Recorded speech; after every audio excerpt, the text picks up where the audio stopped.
Hello mga kabida and welcome again to the new episode of my vlog. So tonight, we'll be having our dinner and kasama ko si Inay at si Tatay. So nauna na si Tatay doon, no? Sa aming favorite kainan. Ayan. So ang favorite kainan namin talaga ay ito. Sa AZ Authentic Bacolod Inasal. This is located at Puting Kahoy, Silang, Cavite. So again, we're here sa AZ Bacolod Chicken Inasal. They're authentic ng kanilang chicken. So nag-wait lang kami ng order namin. So order kami ng dalawang boneless bangus and isang chicken, yung paa. Kasi wala na silang pecho.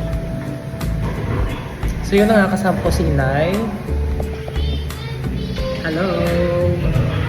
At saka si Tatay kumain.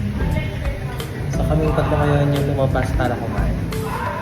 Ay, excited na kami sa food. So ito rin yung isa hinahabol ko sa kanila, yung kanilang chili garlic sauce.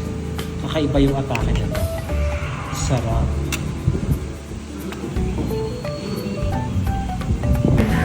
Ayan, so dumating na yung order namin. So we have the inihaw na boneless bangus. Kita niyo napakalaki for only 190 pesos. Wow! Sulit na sulit na. And of course, itong chicken inasal. Laki rin, no? For only 110 pesos. Wow! So let's eat.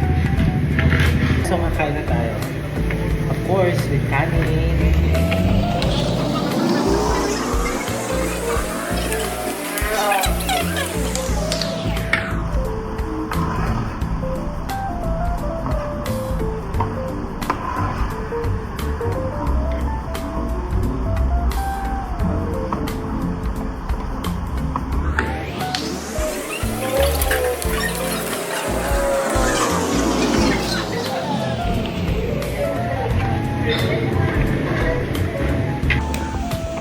The best yung bangus nila, napaka-crispy, tapos ang daming garlic, tapos yung chan, ang sarap.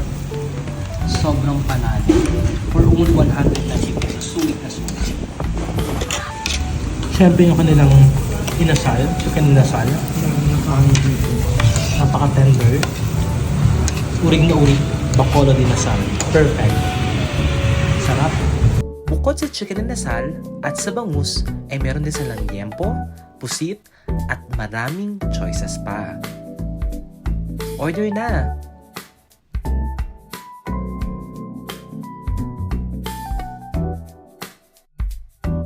So nagsha-sharon sila ngayon. Sharon. Kasi hindi na ubos, sobrang laki. Masarap ba, Nay? Approve. Approve, masarap. Masarap ka, Tay? Mapalik pa. Oo, mapalik pa na. Diba? So alam nyo na kung bakit paborito namin dito sa AZ. And that was just a simple dinner with Inay and Tatay. And hopefully ay nag-enjoy sila ngayong gabi.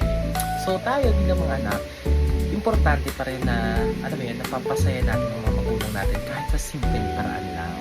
So yun lang muna for today's video.